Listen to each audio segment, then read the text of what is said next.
Welcome to Exploring the Paranormal.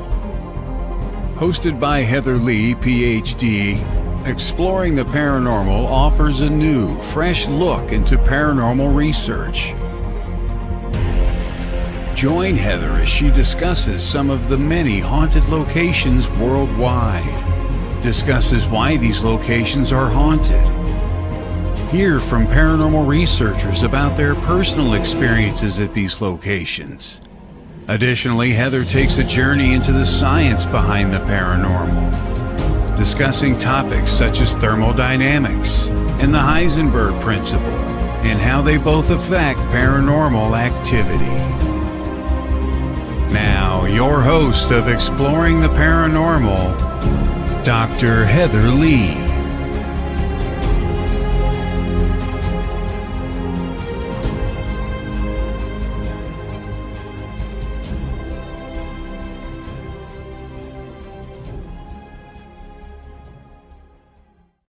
Good morning, everyone. I am super excited to be here on a Tuesday morning. I hope the weather is great by you here. It's just a tad bit overcast, but hopefully by this afternoon, the sun will be out and shining. And I will definitely, for those of you who are further north, I will definitely send some warmer weather up your way. Throughout the show, as always, please do not hesitate to ask any questions about the paranormal. Today's show is going to be a little bit different than some of my other shows I've done, mostly because unfortunately, my guest, Chelsea Gill, had to cancel today. But please send your prayers and thoughts. A firefighter in her community fell over the weekend, passed away, and she is in the process of doing work in the community to help with that, and they're laying him to rest today. So she will be rescheduled. Don't worry about that. I was so looking forward to having her on. She's an amazing girl. I love her to death, and we will have her on probably, depending on how my schedule works, we'll have her on either in April or May, but don't worry, she will be here. She was kind of disappointed she couldn't be here, but we all understand things happen, and she needs to put herself and her community first. So moving on from that, again, for those of you who are new to the show, like I said, always feel free to ask any questions you guys may have. I am going to be doing this show a little different. I'm pulling up some slideshows on the back end, and I'm going to be just kind of going over some topics and discussing different things. So if you have any questions about what I'm talking about, any questions about anything paranormal, even if it's not something I'm talking about, please, ask in the comments, and I will make sure I get to those throughout the show. But real quick, for those of you who are new to the show, I'm Dr. Heather Leigh, and I am so looking forward to sharing my knowledge with you. I've been in the paranormal field for more than 30 years, researching everything from behind the scenes work to active investigations to client cases, and I just absolutely love it. I recently have 2 books that came out, and good morning. I hope you're doing okay. Thank you for joining us. My first book is Haunted Southern Nevada Ghost Towns, and then my other one just came out a couple weeks ago, Ghosts and Legends of the Vegas Valley. You can get those from History Press or Arcadia.com, arcadiapublishing.com. You can also find them on Amazon, or reach out to me and I can send you an autographed copy and get you the information on how to get your hands on that. I also do have my new book I'm finishing up, a little bit delayed, but it's getting done. Editing it today. Keep your fingers crossed. I can get it off and out to the publisher tonight or tomorrow morning, and then that will be out this fall. And that one is called Haunted Florida Lighthouses, and that one was such a fun book to write. Can't wait for you guys to see that one and learn about all the different unique and interesting stories that Florida has. Some of them I didn't even know happened until I started researching. So that is a lot of fun. And real quick, you can also catch my other show on every other Wednesday night, and that is called Ghost Education 101 with my co-host. And the reason why I want to bring this one up, because this is going to be a fun one. We are having a panel discussion. Ghost Education 101, we change things up. We go from guest interviews to a presentation to a panel discussion. And this time on March 14th, we are going to have a panel discussion. And the topic is paraunity, the idea of paraunity and team conduct.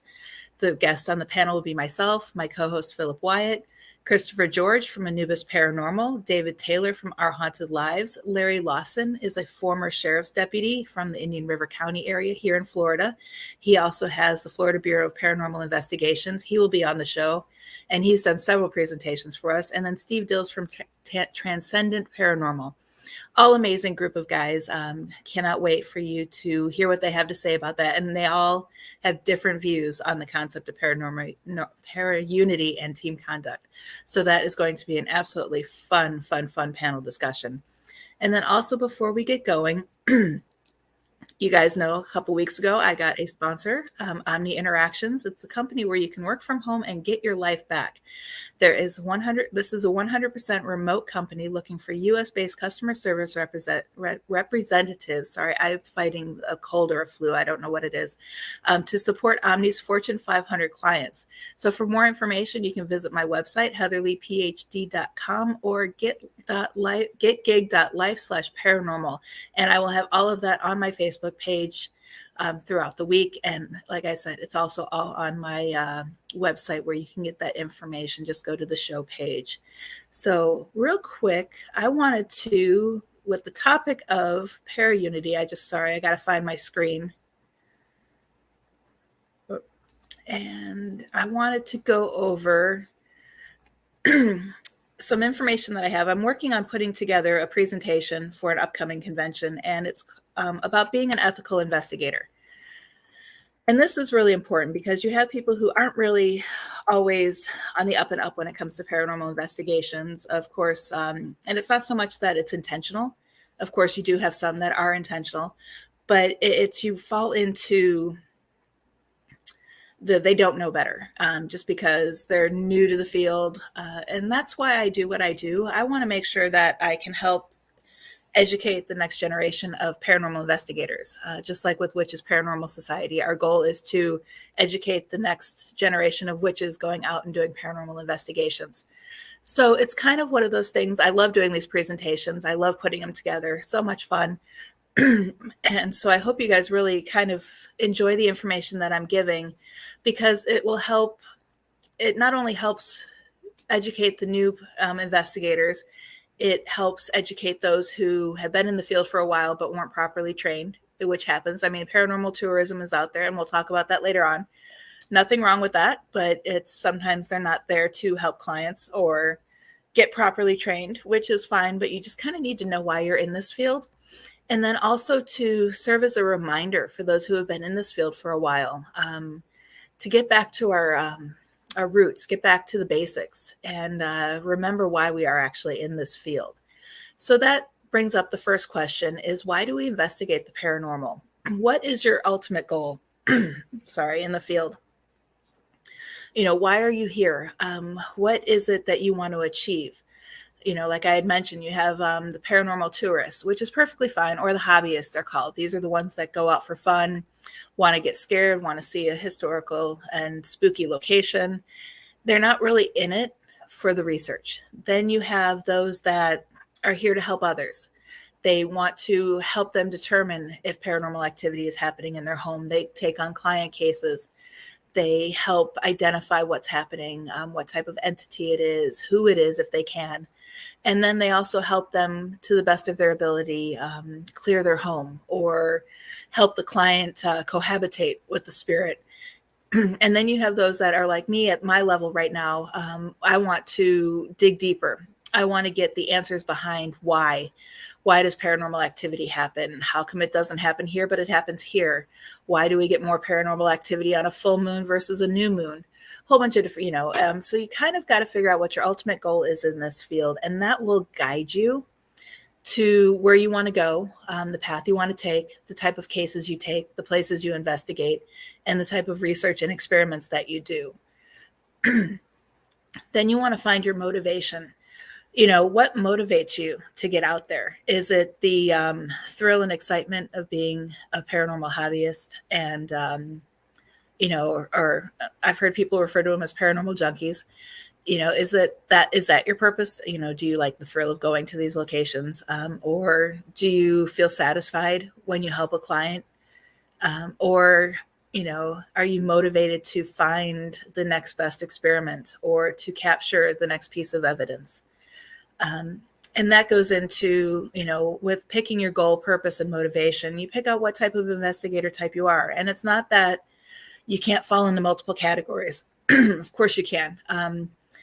But you kind of need to pick where you fall. So I've actually divided up a whole bunch of different paranormal types of people, is how you would say it. Of course, you have um, the hobbyist, this, or the paranormal tourist, and these aren't people who are going out for answers. They just kind of want to go out and experience what a ghost paranormal investigation is. They want to experience, and it doesn't mean that they don't want to learn about the haunted history of locations. It's just that they're not in it for any other type of purpose but I guess you would say self gratification. Then you have the part-time paranormal investigator, and these are the ones who truly want to help people, or they want to conduct research. But of course, because we have jobs, we have to work as a paranormal investigator part-time, because in the field you don't really get paid unless you do other things such as books or anything like that. Excuse me, I am so sorry. And they're the ones that kind of just do it when they can, at night, on the weekends, on their days off. When I used to be a part-time paranormal investigator, I would, take vacations based around paranormal research. So those are the ones that want to be in it more and are dedicated, but they kind of have other commitments that they have to do, so they can't do it full time. Then you have the full-time researchers, and those are the ones that dive in deep. They do everything they can to figure out what's going on with the paranormal field full time. This is our job. We, like, for example, for me, I do freelance writing on the side, but that's my part-time job. That really doesn't do much outside of pay the extras that we have, pays for travel for paranormal investigations. But my ultimate job is researching, writing, training, and kind of, helping others, in addition to getting the answers behind, all these answers that I want to know. So you kind of want to pick out where you're at. You can always go between the two. And just because you're a full-time paranormal researcher does not mean you can't take a moment to be a paranormal tourist. Trust me. I love going and playing, geeking out, I guess you would say it, and playing a paranormal tourist, going to different locations and having fun. So, good morning, everyone. Thank you for joining us. Again, like I said, feel free to ask any questions you have. Currently, I'm talking about being an ethical investigator, and I'm going to try to last as long as my voice will let me. So it's quickly going. But any questions along the way, it could be about what I'm talking about or about anything paranormal. And then finally, about why we investigate the paranormal is you want to figure out what your team is able to do for your client. If you are taking on clients, are you able to help them the way they need to be helped? Are you experienced enough in, hold on a second, making sure my dog doesn't bark. Someone walked behind us. You want to make sure that your team is not only able to be there for your client, you want to make sure that you have the experience, the knowledge to determine the difference between demonic and, a human spirit that's just angry. Because one thing I've noticed is the most inexperienced teams, it doesn't mean they can't help clients, because they're still, you got to get your experience somehow. But the more inexperienced teams that I've encountered are the ones that are more likely to jump to it's a demon when it's very rare that it ever is. So you kind of want to do that. And if your team is going to be helping clients, you want to make sure that your team gets out there and practices their skills. And don't do your practice with a client. When I was on a team out in Vegas, we had a location that we would host our monthly meeting, and we would do an investigation of the location as practice. We would test different experiments. We would do different things. And that was that was where we practiced and played. And because when you're helping a client, that's not the time to practice and play. And you want to make sure that whenever your client needs you, not saying that you need to be there at 2 a.m., but you want to make sure that you're there for your client. You show up when your client, like say you scheduled to be there at 7 p.m. to do an interview with the client. You show up, you're prepared, you're ready, and you want to make sure that you can help them. If you can't help them, there's nothing wrong with saying, well, this is, way above my abilities. let me get you in contact with another team, which is why networking with other teams is definitely a must in this field. You want to make sure that you are networking and communicating with other teams. And with that, you know who can handle what, and you're able to call and get that help that you need when you need it. So, and again, real quick, thank you everybody for joining us. I'm seeing you popping up in the comments. Good morning. Any questions, feel free to ask. I'm always happy to answer them. And today, again, my guest could not be here. So I'm just kind of winging it. So again, no particular topic. I just pulled up a presentation that I'm working on, and I'm going through the notes with you guys to kind of just offer information on helping anyone who needs help or anything like that. So in addition to being an ethical investigator, you want to know your venue that you're investigating. You want to know the history, the layout, and who's the host, who owns the property. And the reason why you want to know these things is because if you know the history, whether you research the history before you go on the investigation, which I recommend at least one person on your team investigates it beforehand so they can guide the investigation based on the history of the property. You want to know the layout because then you can warn people where to go and where not to go. Nobody's running into walls, nobody's running into furniture.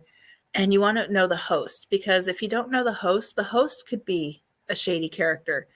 And you want to make sure that you know this information, because without it, for example, if you don't know the history, whether it's before the investigation or after the investigation, you can't help determine what evidence you got or what evidence, you should be getting to help your client. For example, some history you could ask is, of course the standard is, did anyone die here?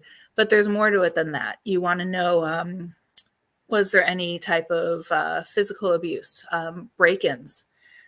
Did someone use a Ouija board, or has someone tried to communicate with someone else?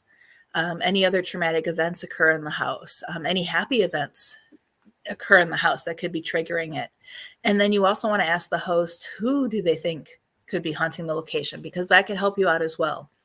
And then again, like I said, if you know the layout, you're able to warn other investigators where to go, where not to go, and along everything like that. Okay. Now, in order to be an ethical investigator, you need to make sure that you know what your legal responsibilities are, because the last thing you need is for your team to get sued or anything like that, or you to be sued. So first of all, of course, you need to have permission to be in the location. Even if you're just going out and investigating a cemetery, make sure the cemetery is open. If you're going at night after the cemetery is closed, get permission from the caretaker and get it in writing and carry it with you, because if the police do show up, you want to be able to provide them the information as to who to contact, showing that you did get permission, and also show that you do have permission as well. Make sure the person giving you permission is the proper authority to give you permission to be there. For one example is apartment rentals.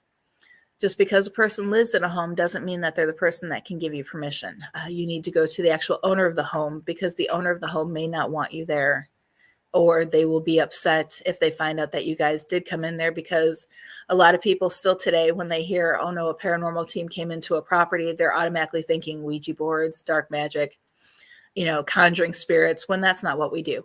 So you want to make sure that you talk to the actual owner and make sure that they're okay with you being there. If you're investigating a museum or a park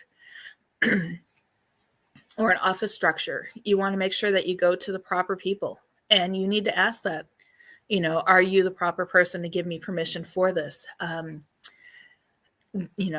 only that, you want to say, what gives you the authority? Just because someone says, I live here, well, what gives you the authority to let other people on your property, to do an investigation? And of course, they have the permission to let you come on their property. But as far as the investigation, if the owner of that home or building found out that you were there without their permission, it could cause some issues. Not saying that it does, but you do put yourself at risk for that. And then you want to make sure that you follow your duty of conduct, that you and your team are handling yourself proper. No one's goofing around. No one is damaging property. You're not removing property from a location. You're not using a Ouija board when asked not to. One example we have is one location, they didn't want to know they were haunted. So they let us come in and do investigations, but we could only use audio. We couldn't use video. We couldn't use photo. And we made sure we stuck to that. So you want to make sure that you are, following the rules set forth by the person who's giving you permission to be there and the host that's having you. You also want to, I completely forgot what if they don't want the information out that they're haunted, or if they don't want to know a paranormal, team was there publicly, make sure that you sign non-disclosure agreements and that both you and the host sign it, because if you can't share that you're there investigating, you want to make sure that the host doesn't either, because that could open you up to a whole bunch of not really legal issues, but issues. You could get questions. It could pose problems if, the owner's trying to get your evidence and information. You want to make sure that both parties are in agreement of either releasing the information or keeping everything quiet. Okay, and then you also have civil liabilities. And this is whether you're doing an investigation, hosting an event, or anything like that. You want to make sure that all investigators and guests, this includes team, guest, host, sign a waiver. Basically, this waiver states that, you have permission to be there. The waiver says, if anyone gets hurt, it's not, the team's problem. It's the individual's issue to take care of. You want to, if any property gets damaged. And this is one of those things where you also want to make sure you have team insurance, because that covers you just in case. Let's say even if someone sued you and you ended up winning the case, that could cost a lot of money just to fight in court. If you have that team insurance, you at least can recoup a lot of that money back, if not all of it, depending on your policy. You want to make sure that no one goes on an investigation sick or ill. And no alcohol use or substance abuse during or before the investigation. And this is important because, first of all, when it comes to illness, you don't want to get other people there sick. And this was a big concern during COVID. And, you also aren't your best when you're sick on an investigation. You open yourself up to being possessed, oppressed, injured, and just the spirits, trust me, the spirits know they're gonna take advantage of the weakest link in the group. And when you're not feeling good, you want to make sure that you are not sick during the event. And again, the biggest one is not getting other people sick. So like today, of course, I wouldn't be going on an investigation because of my allergies, or I don't even know, allergies, flu, whatever the heck I have, especially, because I don't want to get anyone else sick that's around me. You want to protect yourself and the other guests from unwanted guests from joining the party. Some people I know, and this is a fine line, and it's a question that I've asked a couple former sheriffs and detectives in the past that I've had on other shows, is some teams bring a gun with them, and they bring it with them when they investigate in shady areas, which personally, if you have permission to be there, okay. But most of the teams that I know that bring it, they do urban exploration, which is a topic that I'll bring up later in the show.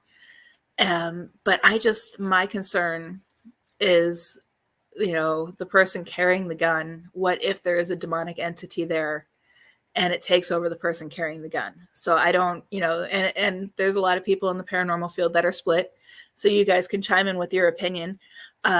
But some people say that carrying the gun is a great way of making sure everyone's protected during an investigation, just in case anything happens. And I've never had anything happen yet, but there's always that slim chance. And then others say that it could do more harm than good by having it on the property.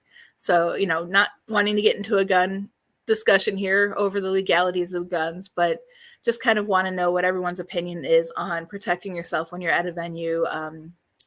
It could even be bringing pepper spray or anything like that. But you do need to discuss as a team and agree as a team on what methods you guys are going to use to protect you guys. You want to make sure, again, going back to the mapping of the area and knowing your venue, You want to draw out a map, identify dangerous areas, mark potentially dangerous areas, and then during the introduction briefing before everybody goes out and investigates, you want to point them out. You could even take everybody if the venue's small enough. I've investigated venues that it just takes an hour to walk through. But if the venue's small enough, take everybody to the locations that are potentially hazardous. Get the yellow police tape or warning tape and mark off those areas. So that way people know, hey, I really shouldn't be going in that area. And as long as everybody knows, you've completed your civil liberties and warning everybody properly. Okay, and the one big thing is respect. I touched on this a little bit previously, but you want to make sure that you respect the venue. It's one of those things where it's the property. Don't do experiments that violate the rules. For example, I mentioned the no photographs or no video. Some people don't want Ouija boards on their location, so make sure that you don't do that. And I always, because Ouija boards are a sensitive topic in the paranormal field, not that I use one, I use pendulum boards. So with my pendulum boards, which are similar, basically the same thing, you want to ask before you even bring them, because why bring that extra space with? But say, hey, talk to the property owner and say, hey, here are all the experiments we want to try. Are there any that you're opposed to? So that way there's no shock. Follow the Boy Scout rule of leave no trace behind. Make sure you take your trash with you. If you move a picture, put it back. One team I know, they take photos of the entire house beforehand, which is always a great idea. So that way you have a baseline of what the house looks like. And then they go back through the photos in every room before they leave, and they make sure everything is back where it belonged. Report any incidents that happen. If someone tripped, if you broke something, make sure you report that directly to the owner or the host, so that way they can get it taken care of or document it and make sure or do the proper reports associated with the incident. Okay, you also want to make sure you respect the host. Share full disclosure of routine procedures. We talked about that. Make sure here's how we investigate. Here are the experiments we want to do. Sit down and go over it with them and make sure that everything is okay. Be prepared to begin on time.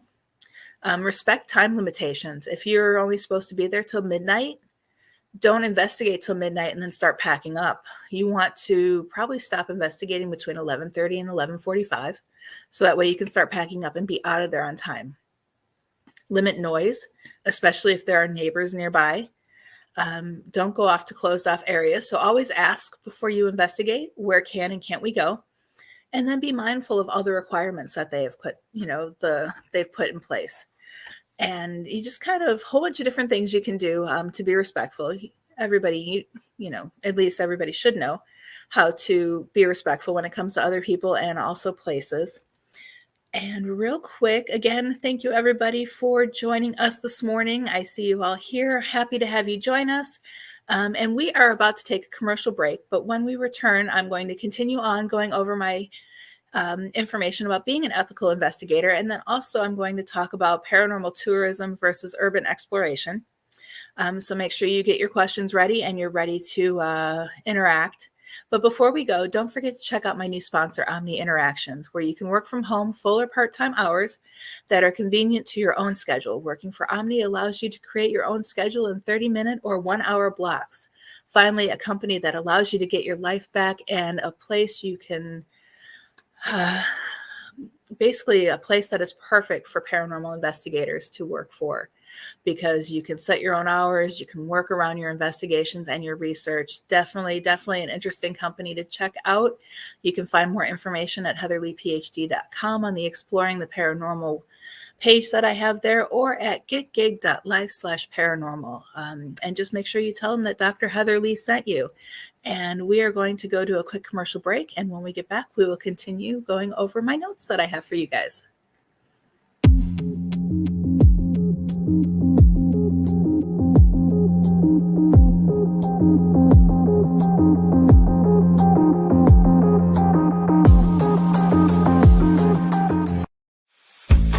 The Body Code is a revolutionary method of energetic healing developed by Dr. Bradley Nelson, which allows us to quickly and easily identify specific imbalances that seem to underline chronic ill health, acute and chronic pain, and discomfort, dysfunction, and stress. Ellie energetically connects with the subconscious of the client. Psychic medium Ellie Weisensell is a medical intuitive and energy healer and a certified body code practitioner. She identifies and clears energetic imbalances within the body and energy field. Contact Ellie at the website below, and Ellie can work remotely from a distance, by phone, online, video chat. There's no need to travel to an office. Remember, the body code is safe for humans and animals. Contact Ellie today.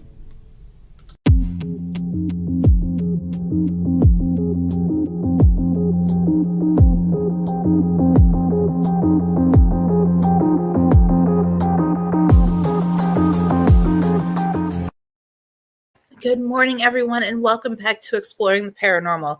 Super excited to have you all here. And before I continue with the topic that I'm discussing, I want you guys to do a favor for me. I want you to, if you can, if you're still here or if you're watching the replay, always love comments in the after the show. I want you guys to comment first with how long you've been investigating the paranormal. Or you could even put what age you had your first paranormal experience. I want you to comment with so number one is how long you've been in the paranormal or your first investigation. Your first experience, you can choose. Number two is your favorite place to investigate or favorite place that you have investigated. And then number three would be your dream location to investigate. So real quick for me, my first paranormal experience was I was 17, saw my grandfather. Started researching the paranormal immediately because I had no clue what was happening. So I've been in the field ever since then, and well over 30 years, not to age myself here. But then my favorite location to investigate, I would have to say it's a tie. It's McCaw School of Mines out in Vegas. It's a cute little museum about mining. They have a train from Area 51, a whole bunch of fun things to do there. If you go to my Facebook page at Dr. Heather Leigh, you'll see a photo album of the location. And it's I used to volunteer there. And then we did fundraising events for investigations. An absolutely cute little location. Lots of fun place to explore there. And the other one I would say would be Florence Mine up in Goldfield. Had many personal experiences there, unique experiences. One experience that opened my eyes to paranormal investigating. And just all around, it was a great weekend that we spent there. And then number three, the place that I would love to investigate the most, even though I have been there, I've never actually investigated. I would love to investigate St. Augustine Lighthouse. And I've been there several times, but never done a paranormal investigation. So that is one place. And hopefully my co-host from Ghost Education 101 makes his way down to Florida because he does that quite often and investigates there. And we can investigate there and do some live streaming from the location. So yeah, so those are mine. So number one, when you had your first paranormal experience or when you joined the field. Most people, it's like me, it's the same age. Number two, your favorite location to investigate. And then number three, your dream. Actually, I'm going to add another to my number three. I would love to get into the Sydney Opera House for a paranormal investigation. I don't know why, but every time I see that image in a picture, just something screams out to me that place is haunted, and could only imagine if the walls in that building could talk, what type of paranormal activity occurs inside that building. So feel free to comment those at any time during the show. If you have any other questions, you guys know I'm an open book, happy to share any experiences, any information. I know we were joking before the show. My producer, Todd, he said I'm an encyclopedia. So, and if I don't know the answers, I know where to get them or who to go to get the answers. And that's why I say networking in this field is an absolute must, because the more you know, the more you can get out there and get the answers that you need or the training you need. You know, I'm the type of person, I guess you could say it's my OCD. If I don't know the answer to something, I do everything I can to learn about it. And I don't stop until I have every piece of information about certain subjects. So again, if you guys ask a question that I don't know, you can trust in the next couple weeks, I'll get that answer for you. So, okay. So going back real quick, I was talking about being an ethical investigator. And the reason why I wanted to talk about this today was not only because I'm doing a presentation for an upcoming convention on it, is I've seen so many stories, so many people posting on Facebook about unethical practices. I've encountered, I mean, I would say about, I don't want to say a majority, but definitely half of the clients that I've helped over the years have come to us because they've reached out to another team who either gave them bad information, who came in and investigated, but then disappeared. They ghosted them. So it's one of those things where it's like, it's more common in the field than people want to think. I mean, there's so many inexperienced investigators who don't want to let others know that they're new. So they go in, they conduct a residential investigation, and then they don't know how to handle it. And there's nothing wrong with that. But that just brings me back to the fact that know your limitations. That is like the number one thing when it comes to being an ethical investigator. You want to make sure that you know your limitations and you're able to help the client, admit when you can't help the client, and go from there. So Courtney, thank you for responding. He said, I've never seen a full apparition. I'm a Claire, blah, blah, blah. Get me. I get that. It's one of those things where it's like, I say I'm clairaudient, but then it's like, wait, I was able to do this. I've only seen orbs and I believe I get visions. Okay. Whenever you go through old homes as a kid, I would feel, I'm the exact same way. I can totally relate to that. And I can feel and sense energies. I'd love to investigate one day. Well, hopefully we can get you on an investigation one day. I am working with a couple different organizations to do different conventions and paranormal investigation and training events across the country. So stay tuned for that. But I completely understand that what going through old homes, whenever we would house hunt, I've walked into houses and I don't even want to see the rest of the house. And I'm like, nope. Just from walking into the front door. So I completely understand that. And I truly do appreciate and thank you, Courtney, for sharing that. It's amazing. And, the Claire, blah, blah, blah, love that because I've never really kind of figured out how to explain that. But to me, I'm going to be using that from now on, if that's okay. Yep. You can feel the spirit and smell them. Yep. And everything you said makes sense. And good morning, Teresa. Thank you for joining the show. If you're just joining us, make sure you catch the replay. I will be posting the links on at Dr. Heather Leigh, so you can catch that and catch earlier in the show and everything that we've discussed. So getting back to that, we had just talked about respecting the venue and respecting the host, always a must. But if you think about it, it's just standard manners. And then you want to use those same manners and respect the spirits in the area, wherever you're at. No demands. They're not show ponies. They're not circus animals. You can't say, speak an EVP and you get an EVP. I mean, 9 times out of 10, you might. 5 times out of 10, you might. Who knows? But you can't demand. One thing that I do for an investigation to kind of not only to show respect, but to gain the respect of the spirits, is I'll go in. Of course, I have an EVP recorder going all the time during this. And I just kind of introduce myself, talk about who I am. I sit down, so that way I'm just not as intimidating standing, especially if you're tall. I mean, who knows? You might be taller than the spirit, especially if it is of a true child and not another entity pretending to be a child. So I sit down and I just start talking. I'm like, hey, this is what I do. These are my hobbies. This is a beautiful home or this is a beautiful location. And then I just kind of sit there and I say, you know what? If you have any more questions about me, please let me know. I'm here to talk to you. I want to have a conversation. I'm not here to hurt you. Just kind of want to learn a little bit more about you and your home. And then I just usually sit there for about 5 minutes. One time I did that, I got music playing. I captured music playing and there was no music playing in the room at the time.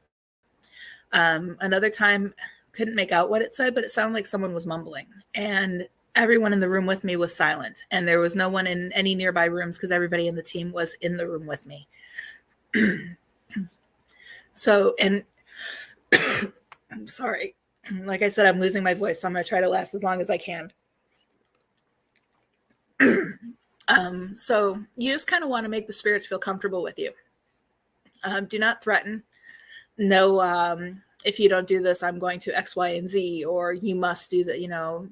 Don't threaten. No antagonizing. No provoking. Again, like I said, they're not circus animals. So it could be dangerous for you and others on your team to threaten or provoke the different spirits that might be in the location, because you don't know what you're dealing with. You take it. I can never do. Yeah, so there's so many of them out there, Courtney, that it is kind of it's interesting, and it feels like you're explaining my upstairs bedroom. It's there are sometimes rooms that I've been in, locations that I just don't want to go to, and rooms in a home. I know it's kind of one of those things where, cliche to say basements, but it's one of those things where our basement in the one house, we'd moved to a new house. The first basement house, I loved being in it, but the second basement, I just couldn't stand being in it. So, looking back on that, it makes me wonder, could there have been something in that basement that we just didn't know because none of us spent time in it? So you just never know. So other ethical information or ethical issues that you may run into. A hotbed of paranormal debate is charging for investigations. Some teams do, some teams don't. That is a personal opinion of the team, and I don't judge either way. I don't personally charge, but I also don't do residentials anymore. I put my residentials on hold just because I wanted to focus on experiments. And like I said earlier, you don't want to try a new experiment in a client's home for the first time. So some do charge because, of course, they have to pay for expenses, depending on how far they have to travel. There's gas, there's food, there's lodging, a whole bunch of different reasons. Others only charge if they have to cleanse the home to pay for the supplies. So again, it's not, I'm trying to think of the right word to say. It's frowned upon for teams that charge, but there are reasons why some teams do. So before you make that decision to charge a client or not, think of other ways your team can get money, whether it's donations, hosting events, teaching classes. There are other ways that you can raise money to help pay for your client investigations, so that way you're not having to charge your client. It's a topic I usually tend to stay away from, but it's definitely needs to be brought up because there are some teams out there that do charge, and that, again, is their personal choice. You want to make sure that you don't make any promises to your clients that you can't deliver. Don't promise that you can rid the home of the spirit. Don't promise that you can identify who the spirit is. Don't make any claims that you can't back up. Do not disappear on the client. Make sure that you return time and time again. Check in on them after the investigation. After you show them any evidence you've collected or help them, check in 2 weeks, then maybe a month later, and then every 2 months, and then eventually you could get to the point where you might just be checking in with them once a year, or just sending them a Christmas card to let them know that you're still there. And make sure if you promise something, you follow through. And I always tell people, you want to make sure you're there because you said you would, and that's the ultimate reason behind that.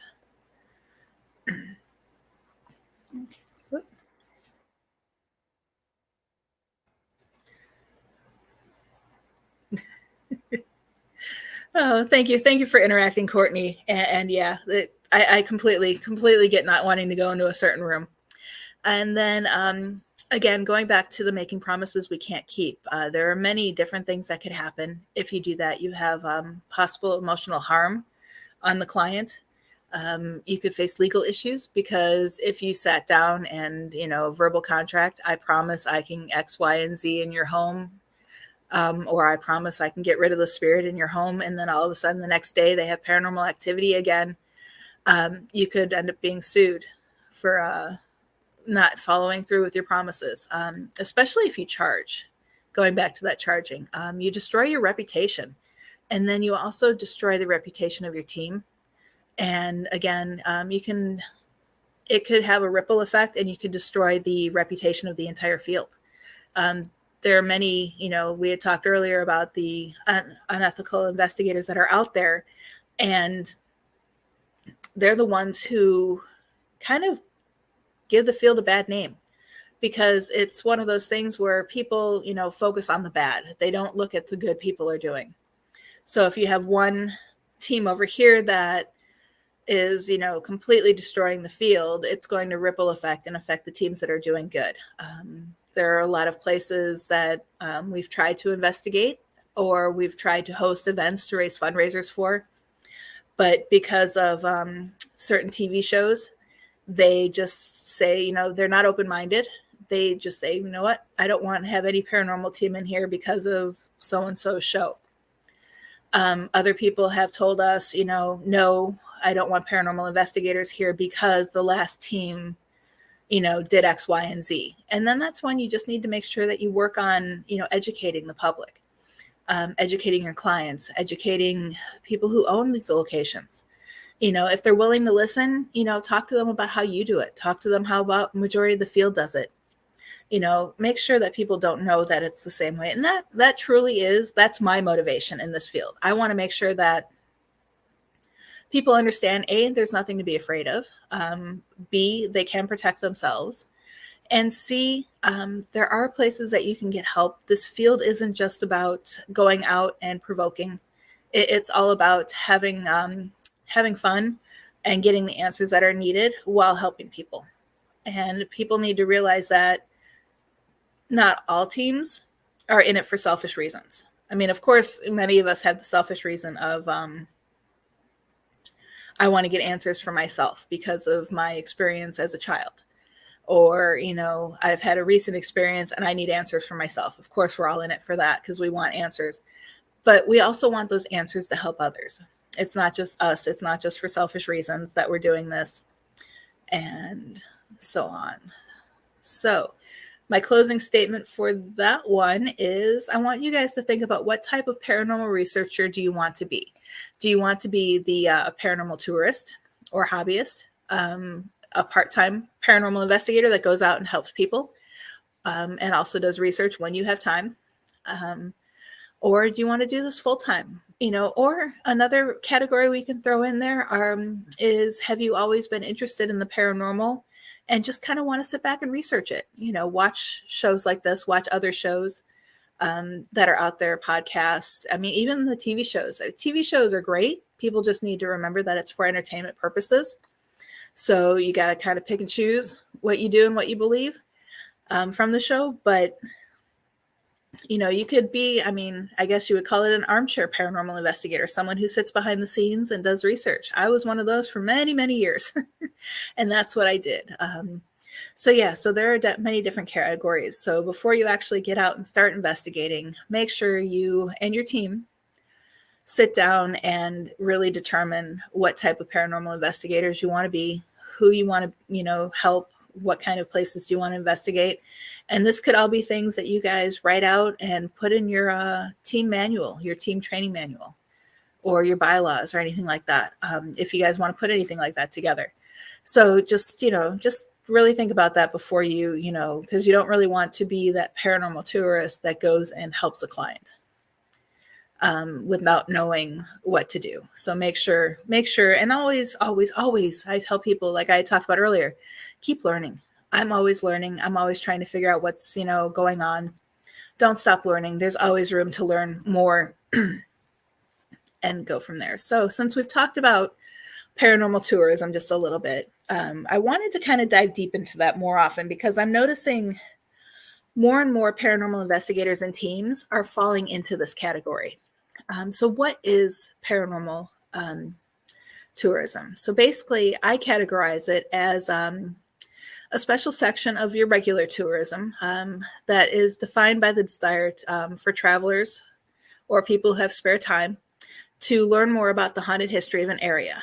Basically, paranormal tourists visit popular haunted locations, stay in haunted hotels, go on the paranormal tours, and seek out the most haunted communities in the world to go on vacation.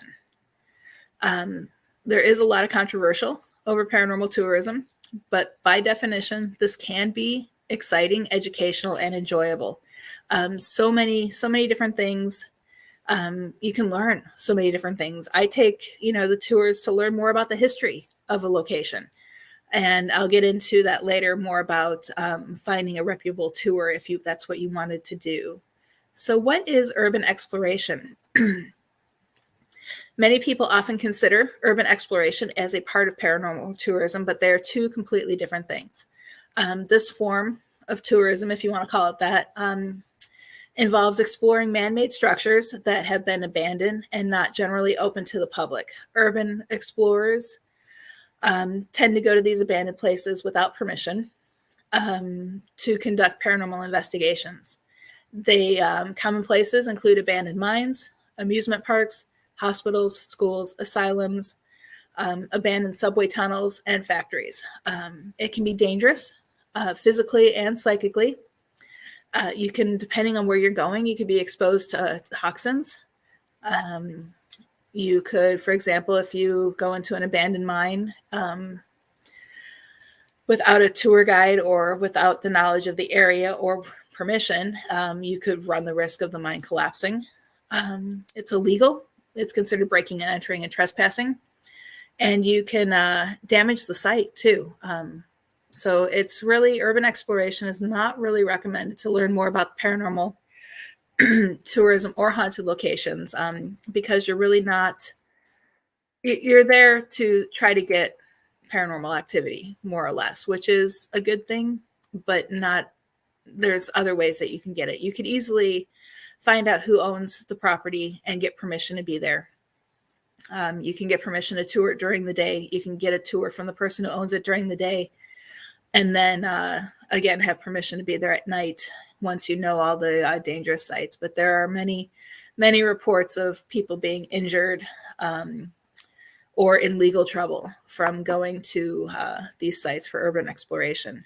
So how do they differ? When done correctly, paranormal tourism should be experienced by a group tour, a hosted event, or visiting historical sites that are open to the public and during operating hours. Paranormal tourism is also where you get permission to be in a location, and it is perfect for those looking for more information about local urban legends, paranormal activity, and the area's history. Urban exploration also involves, again, like I said, abandoning places not open to the public and without permission.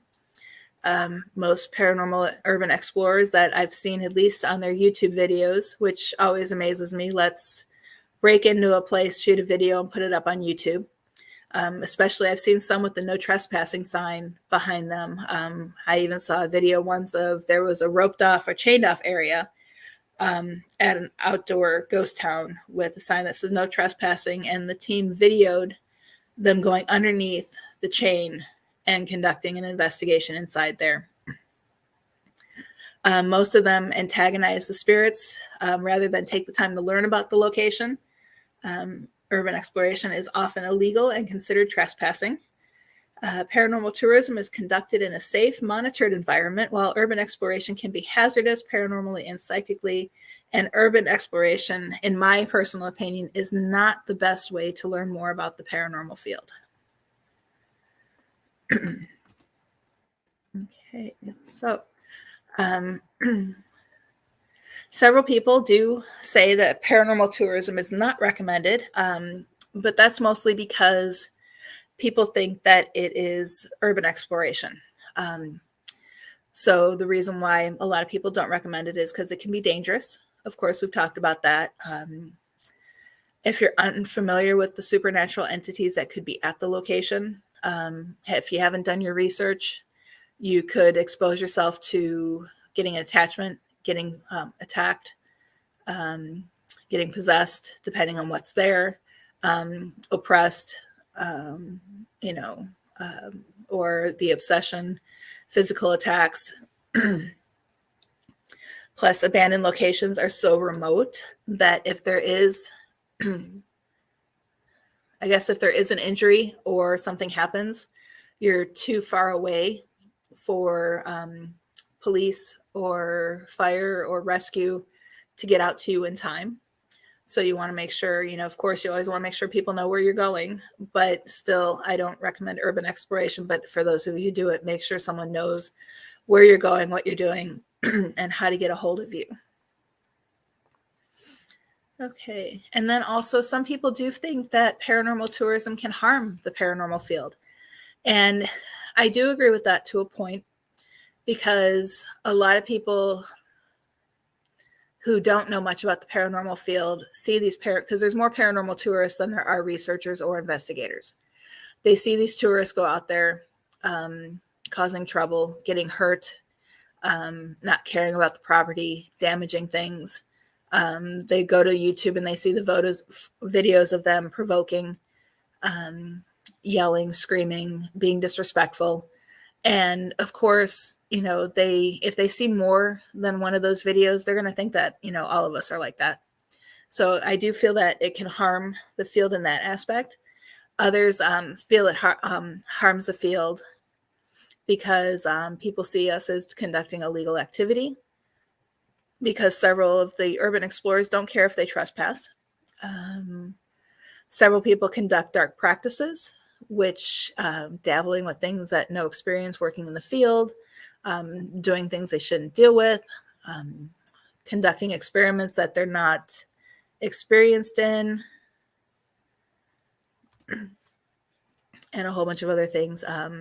Again, a lot of urban exploration. A lot of people think of drug use, underage drinking, vandalism, damage, removing objects from sites without locations. They act in unethical ways. Tour or event groups are not reputable, and then ego gets in the way and causes a lot of tension between groups over territory disputes based on these things. So going back to, I know I mentioned that I would bring it up again, is finding a reputable tour group.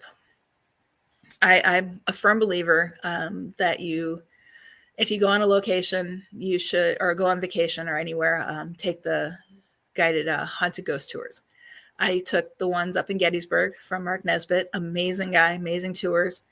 And I knew I was in good hands. I took the tour to learn more about the history, to see in person some of the hotspots for paranormal activity.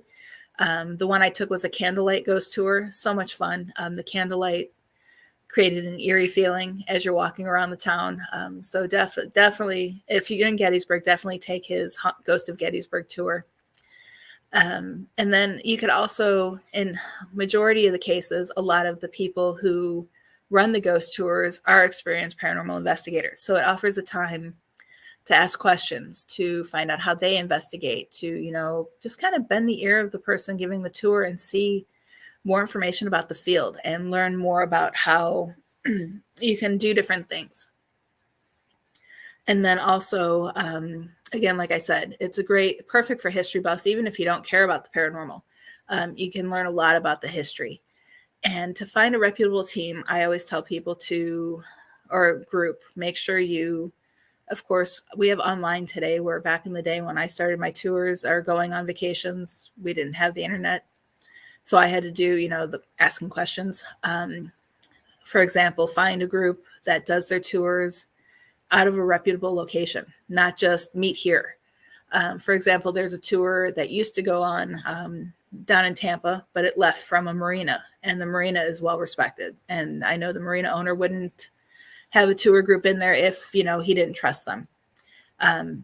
Gettysburg, when I was up there, I learned about the tour because he was based at the time at the college bookstore. So I got to ask questions of the people that worked at the college bookstore. You can ask friends and family which ghost tours they've been on and what they liked and what they didn't like. Internet, you have Yelp reviews, a whole bunch of different things. And then if it does say what team, if it is a paranormal team hosting it or person, you can do research on that person or the team to see what kind of reviews or comments might be out there. Facebook is a great place to go get information. I mean, you just have to, if you have a lot of paranormal friends on your Facebook and you just type, hey, what is the best ghost tour? I'm sure you're going to get a lot of people. I know another group, Indian River County, just across the state from where I live. Larry Lawson, I mentioned him earlier. He's going to be on Ghosted with me. He runs the tours there, and he's a great guy. Information back on him, sheriff's deputy, detective, whole bunch of other stuff that he's done for the county. And he also donates the profits. Of course, they keep some to make sure that they pay for all the expenses for everything, but the profits get donated to the Historical Society. And that's usually a good sign that it is a reputable team conducting the tours and the events, because you can even go, there's a whole bunch of different events out there too. And the events are hard because they're different stories out there. You want to make sure that you research, again, the group hosting the event. For example, I know there were several events in Arizona that the organizer took money from people and then left town and canceled the event. Nobody got refunds. There was an investigator out in Vegas who he would host investigations at different locations, or he would do investigations at major locations throughout the state. And he would open it up to other investigators to join him. And he would charge $100, $200, $300 for people to join him. And then he would cancel it. And upon canceling the investigation, he would say, well, no refunds. Well, typically no refunds means if you don't show up to the investigation, or if you cancel and say, I can't be there. But if the event organizer cancels it, you should be getting your refund and your money back. There have been conventions that have been hosted across the country that trying to think of, some people will know who I'm talking about or what I'm talking about, but there have been some conventions across the country where the organizers put on a great event. The people who attended the event loved it. They had a great time, but portions of the event would get canceled. And then it would take months for people to get their refunds for, the VIP tour, the VIP dinner, the meet and greets, and a whole bunch of other things. And then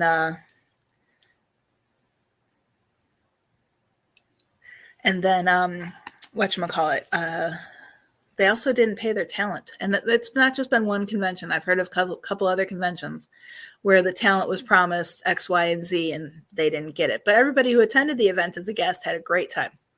So yeah, so you want to just make sure that whenever you do anything paranormal wise, going back to the ethical investigator, that you take the time to discover more about the person putting on the event, the company, the team, or anything like that. You can even check the venue. I know this has nothing to do with paranormal activity, but when I used to do craft shows out in Vegas, there were a lot of issues where people would host craft events at major casinos.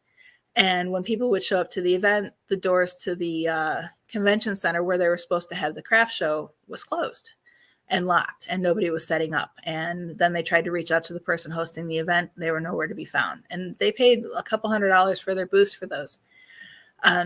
People started,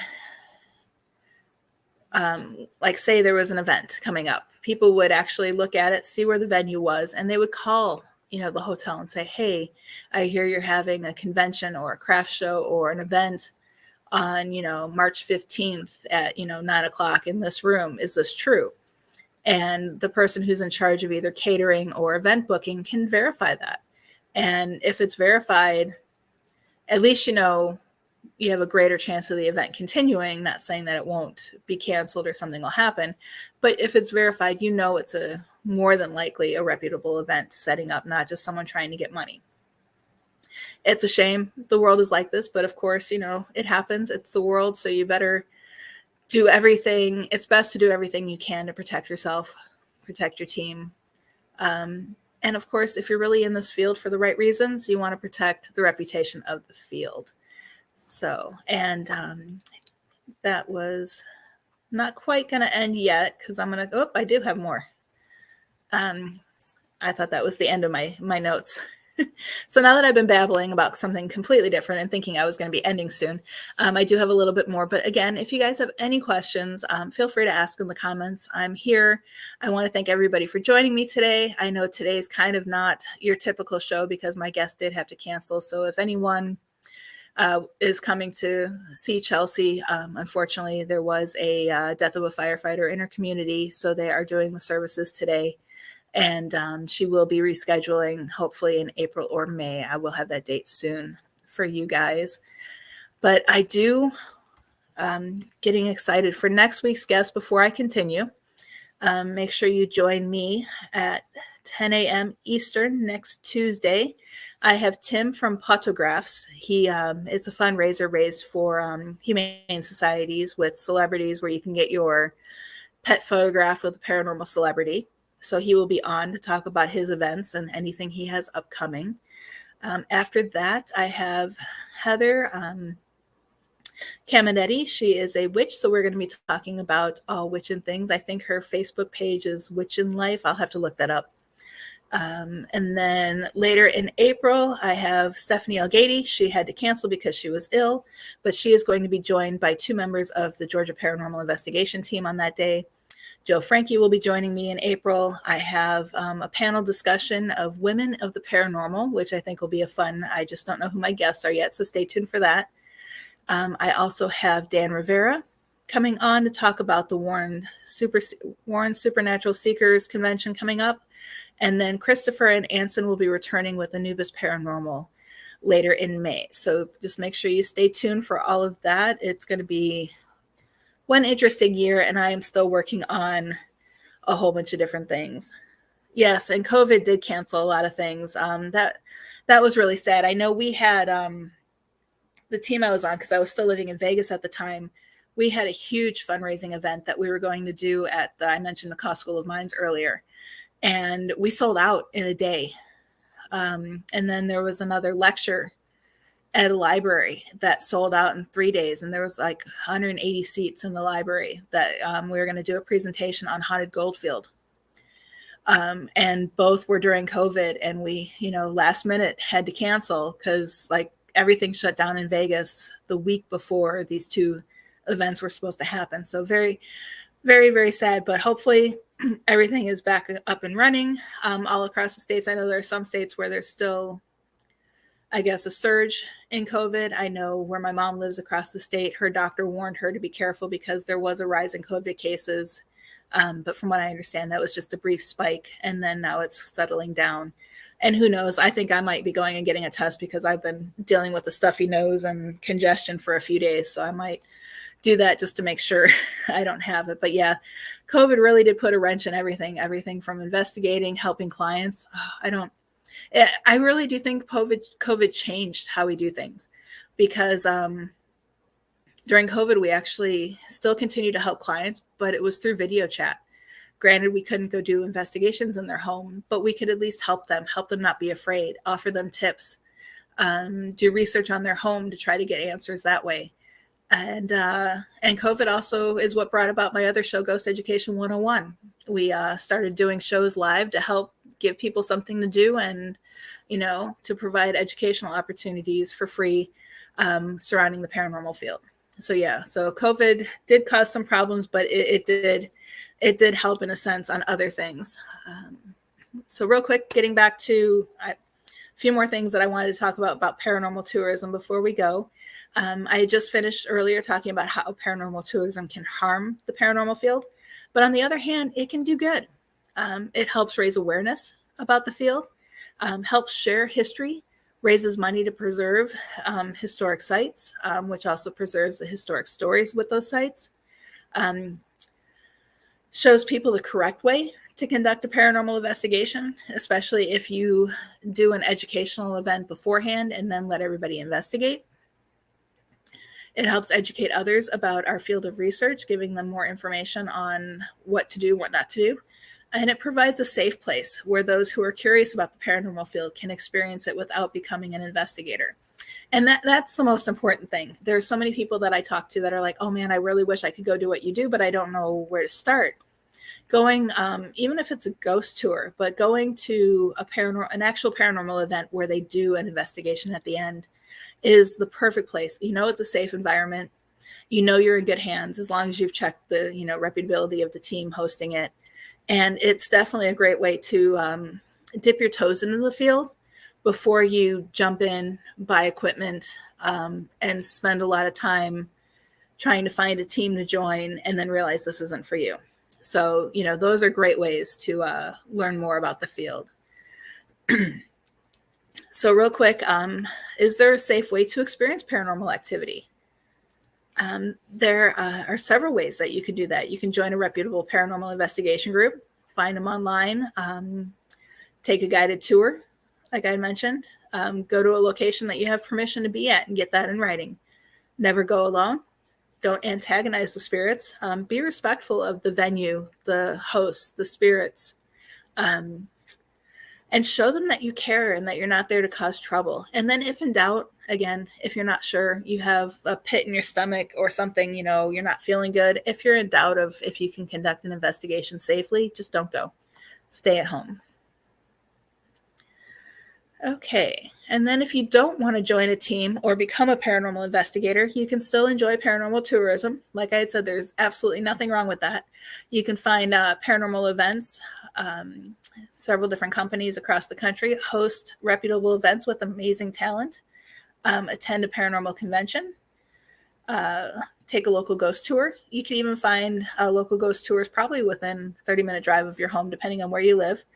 Research and read about the paranormal. And then watch videos and podcasts, but always be careful about what you do watch.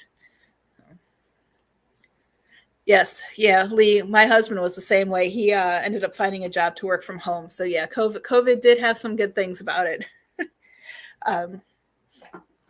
So with that said, I am going to remind everyone, join us next week.